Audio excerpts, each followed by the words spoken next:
अध्याय 4 श्लोक 37 आणि ओवी क्रमांक 175 पासून आता सुरुवात करूयात. श्लोक. यथेधांसी समिद्धो अग्निर्भस्मसात् कुरुतेऽर्जुन ज्ञानाग्निः सर्वकर्माणि भस्मसात् कुरुते तथा.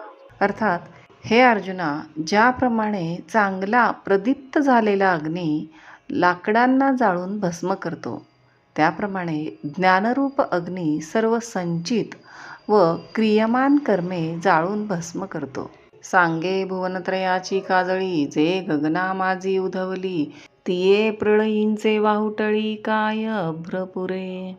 त्रैलोक्य पेटल्यावर आकाशात पसरलेल्या त्याच्या धुराला पार उडवून देणारी जी प्रलयकाळाची वावटळ, तिला ढग नाहीसे करणे अवघड आहे का? किम पवनाचे निकोपे, पाणी येंची जो पळीपे, तो प्रळयानळू दडपे, तृणे काष्ठे काही. किंवा वाऱ्याच्या सहाय्याने अग्नी भडकला असता जो पाणीही जाळून टाकितो, तो प्रलय काळचा अग्नी गवत आणि काष्ठे ह्यांनी विझेल का? श्लोक 38. नहि ज्ञानेन सदृशं पवित्रमिह विद्यते, ततः स्वयं योग संसिद्धः कालेनात्मनि विंदती.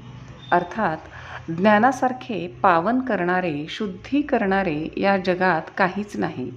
ते आत्मविषयक ज्ञान दीर्घकालाने, कर्मयोगाने व समाधियोगाने सुसंस्कृत झालेला मुमुक्षू आपोआपच संपादन करतो. म्हणून यासो हे न घडे, ते विचारितांची असंगडे, पुढती ज्ञानाचे निपाडे, पवित्र न दिसे. असो, ह्या गोष्टी कधी घडणार नाहीत आणि त्यांचा विचार करणे हे विसंगत आहे. म्हणून ज्ञानाचा जो जो विचार करावा, तो तो त्याच्या योग्यतेची पवित्र वस्तू दुसरी कोणतीच दिसत नाही. एथ ज्ञान हे उत्तम होय, आणि कही एक तैसे केम आहे, जैसे चैतन्य कानो हे दुसरे गा. ज्याप्रमाणे चैतन्य दुसरे नाही, ते एकच आहे, त्याप्रमाणे ह्या लोकी ज्ञान ही एकच उत्तम वस्तू असून त्याच्या बरोबरीची दुसरी वस्तू नाही. ह्या महातेजाचे नी कसे, जरी चोखाळू प्रतिबिंब दिसे, काम गिवसिले गिवसे आकाश हे. जर सूर्याचे कसोटीला त्याच्या प्रतिबिंबाचे तेज लागेल किंवा आकाशाला आपल्या कवळ्यात कवटळता येईल, ना तरी पृथ्वीचे निपाडे, कांटाळे जरी जोडे, तरी उपमा ज्ञानी घडे पंडू कुमरा. किंवा पृथ्वीच्या बरोबरीची दुसरी वजनदार वस्तू जर सापडेल, तरच अर्जुना ज्ञानासारखी दुसरी वस्तू संभवेल. म्हणून बहुती पर्य पाहता, पुढत पुढती निर्धारिता, हे ज्ञानाची पवित्रता ज्ञानीची अथी. म्हणून पुष्कळ प्रकाराने अनेक वेळा विचार करून पाहता, ह्या ज्ञानाचे पावित्र्य एका ज्ञानालाच आहे. जैसी अमृताची चवी निवडीजे, तरी अमृताची सारिखे म्हणीजे, तैसे ज्ञान हे उपमिजे ज्ञानेसीची. अमृताची चव कोणी विचारली असता ती जशी अमृतासारखीच आहे असे म्हणावे लागते, तशी ज्ञानाला ज्ञानाचीच उपमा देता येते. आता यावरी जे बोलणे, ते वायाची वेळू फेडणे, तव सांचची हे प्राथू म्हणे, जे बोलत असा. आता ह्यापेक्षा ज्ञानाविषयी जास्त चर्चा करणे म्हणजे वेळ व्यर्थ घालवणे होय. तेव्हा अर्जुन म्हणाला, तुम्ही बोलता ते खरे आहे. परी तेची ज्ञान केवी जाणावे, ऐसे अर्जुने जव पुसावे, तव ते मनोगत देवे जाणीतले. पण ते ज्ञान कोणत्या उपायाने प्राप्त करून घ्यावे, असे जो अर्जुन विचारणार, तो त्याचे मनातील हेतू देवाने जाणला. मग म्हणत असे किरीटी, आता चित्त देई ये गोठी, सांगेन ज्ञानाची ये भेटी, उपाओ तुझ. आणि मग अर्जुनास म्हणाले, हे किरीटी, ज्ञानप्राप्तीचा जो उपाय मी तुला सांगणार आहे, त्या गोष्टीकडे लक्ष दे. श्लोक 39. श्रद्धावान लभते ज्ञानम, तत्परः संयतेंद्रियः, ज्ञानम लब्ध्वा पराम शांतीम चिरेणाधिगच्छति.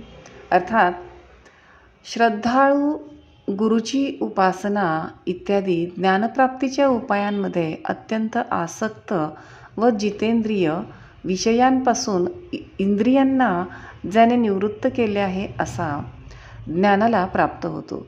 ज्ञान प्राप्त झाल्यावर मोक्ष या नावांची शांती सत्वरच त्यास प्राप्त होते.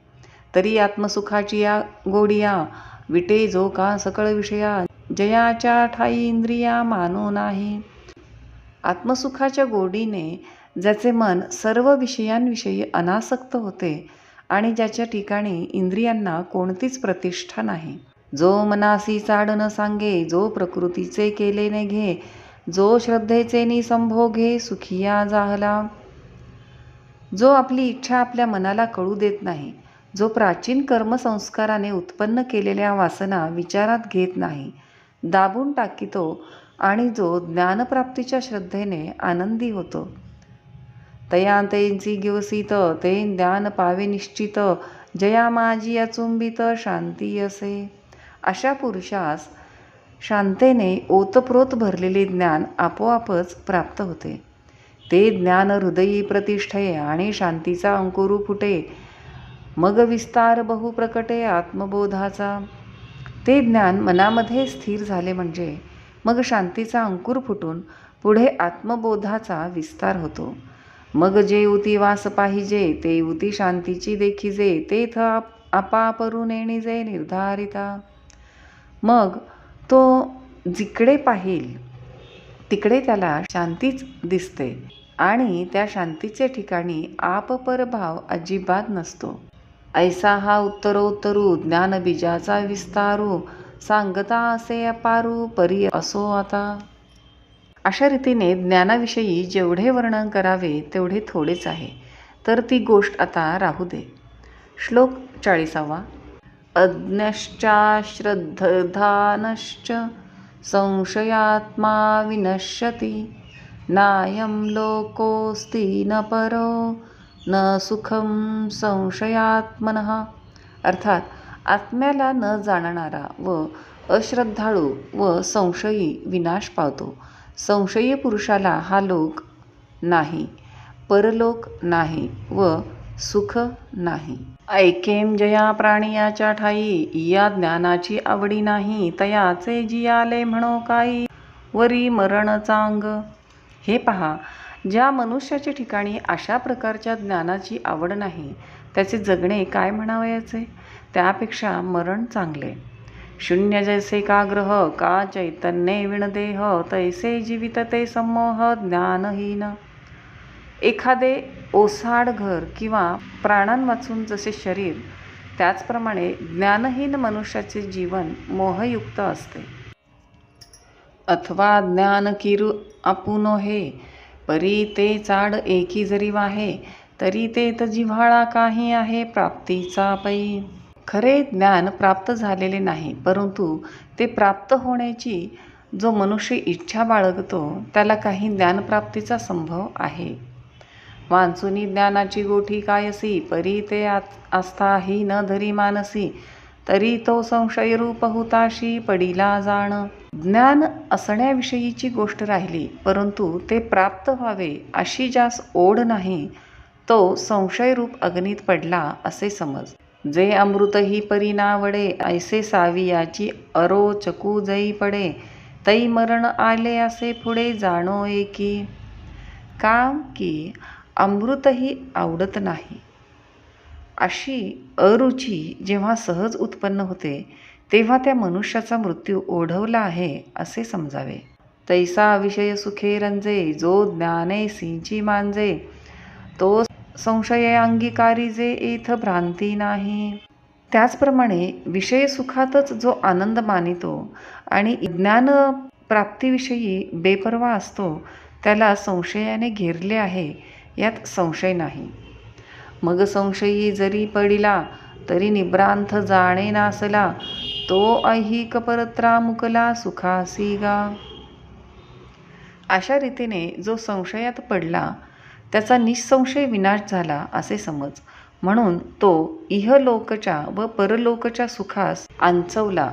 जया काळ ज्वरू अंगी बाणे, तो शीतोष्णे जैशी नेणे, आगी आणि चांदिणे सरीसेची मानी. ज्याला संनिपात ज्वर झाला आहे त्याला ज्याप्रमाणे शीत उष्ण कळत नाही आणि तो ऊन व चांदणे सारखेच वाटते, तैसे साच आणि लटिके विरुद्ध आणि निके संशयी तो नोळखे हिताहित. त्याचप्रमाणे खरे व खोटे, अनुकूल व प्रतिकूल, हित व अहित ही संशयी पुरुषाला कळत नाहीत. हा रात्री दिवसू पाही जैसा जात्यंधा ठाऊवा नाही, तैसे संशयी असता काही मना नये. ज्याप्रमाणे जन्मांधास रात्र व दिवस ठाऊक नसतात, त्याचप्रमाणे संशयी पुरुषाला कशाचीच ओळख नसते.